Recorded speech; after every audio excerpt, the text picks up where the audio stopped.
Okay, Andy Graham in my mother's kitchen in Orland, Indiana. This is the Ask Andy show. I've traveled non-stop for 16 plus years and went to 90 plus countries, and I'm continually traveling, and I'll be leaving for Ecuador soon. I've purchased a ticket so I can actually say it with complete confidence.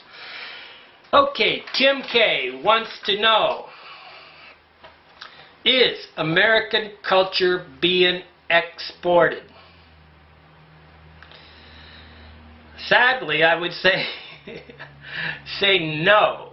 Okay, well, I got myself mixed up. The sad part is we're not exporting our products to the planet. We're really not selling products at a high enough level to be competitive on a global basis. So I'm sort of sad about that, because I see that eventually our economy almost has to, we have to switch, and the countries like China will become the leader and will be the also-ran.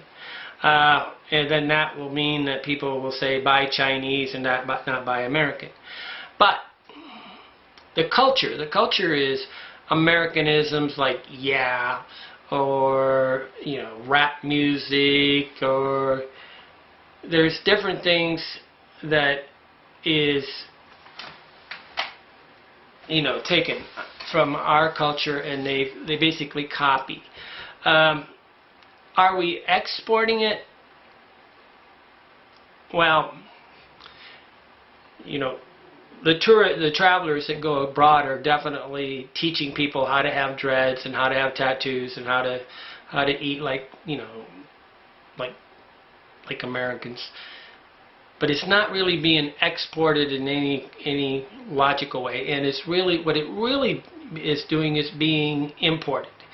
And when I say imported, I mean they seek American culture and they try to copy us because they want to copy the biggest and the best. And that is just human nature. You will always copy the biggest and the best. And any way you do it, when you say America, the eyes light up on the person that you're talking to, and they try to figure out how to be like me.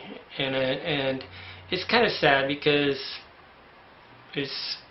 you got a lot of hippy dippies going abroad, and they're really anti-American, and they're copying what they think is American culture, but it's not. I really think that Americans should realize we're always ambassadors and they're going to culture. So if you're getting drunk every day, the locals are going to learn to get drunk every day. If you're smoking marijuana every day, the locals are going to. If you're lying and cheating, that's what they're going to copy from you, because they think that's the winning strategy. Whatever you do, we are the winners of the planet. We are the, President Obama is the leader of the free world, any way you do it. And everybody's looking at him to do it. And they very seldom, think it through. They just believe that they should be like the winners. So it's emulation, and it's being imported. As far as exported, pushed on other cultures, I mean, the Brits have this British school of English where they go around, and that to me is pushing British culture. The French schools, they push French culture. American schools are really wankers at this. They just don't do it.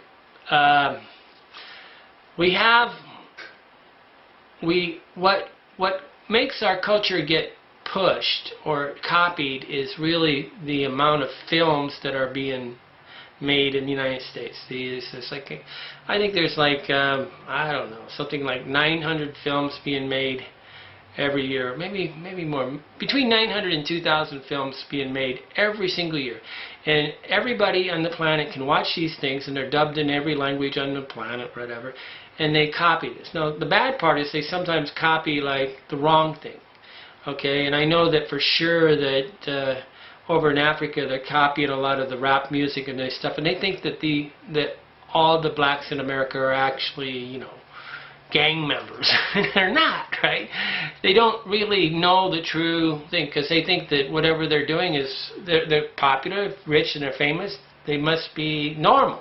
They're not normal, okay? And they don't really get to see the normal American abroad. So what they're copying is really the deviant behaviors of America. That's what's being exported, just the deviant behavior. The normal average American getting up and going to work, and like my mother that's never left the United States, doesn't have a passport, that's not being exported, it's not being imported. And that's the roots of America. That's the stable, you know, the thing that makes this thing is the middle class working environment that gets up every day and goes to work.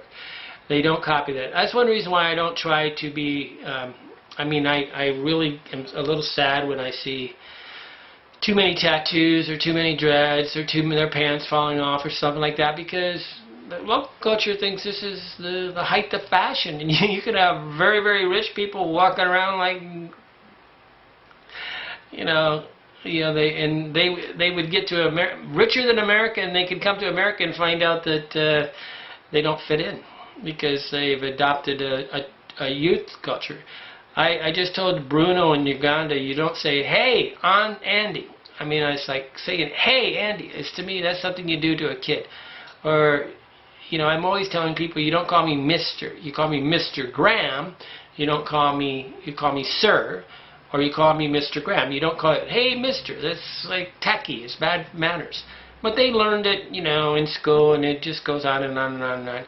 Everybody on the planet is importing English because they believe that if they speak English, they will be rich. And no correlation whatsoever, almost. Innovation, adaptation, invention, entrepreneurism, that makes you wealthy. Learning English just means you can be a slime ball and try to con somebody at the five-star hotel out of whatever the money they come as they walk out of the hotel. Normally, if I talk to somebody in a foreign country and they speak English too well, I'm really nervous, okay? Because that means they're trying to they're going to emulate me, they're going to try to mimic me, they're going to try to sell me a song and a dance. They're snake oil. But I like the people that don't speak English. But, no, we're not exporting it. We're doing a very, very poor job. Global economy, I mean, we should be running our products all over the place, which would be a representation of our culture, archetypes or whatever, stereotypes. We should be sending products. I should be buying products in Africa. I can't find any American products in Africa. I very seldom find American products in Southeast Asia or South America. I find Toyotas. I find Mercedes-Benz. I don't find Fords and Chevys. And it's sad because we're losing. Okay. I mean, if we were doing a good job, you could, I would be showing you pictures of, American cars abroad, right? I show you Toyota Land Rovers all the time, right? Okay. Thanks, Tim. Good question, but don't get this idea that we're manifest destiny and we're doing this all the things. We really, sadly, at the level of military, and we are exporting military culture and NGO culture. Okay, but we're definitely exporting. What we do is, like, I'll give an example. I think in Colombia, we gave them, I don't know, it was like some many $1 billion to fight the drug trafficking. Then we turned around and made them buy these what do you call it? These big, huge $100 million helicopters. So it's corruption in a way. We send them money for drugs, and then we turn around and make them buy our war machine. So at the level of military, we're exporting it, and we're doing it really nasty. They sent, like, I don't know, $5 or $10 million to Mali when they had this Al-Qaeda problem. They sent $5 or $10 million worth of weapons, guns to this country. And I'm going, why would you arm a country that's not armed? It's sad. But, money's money, and people will earn it any way they can, and they act like, oh, we're helping the country, we're giving them guns. They're really arming people that don't need guns. I mean, there's not guns in Africa, so it's really safe. There's guns in Central and South America. It's really dangerous because the guns do exist. We can pack up tomorrow.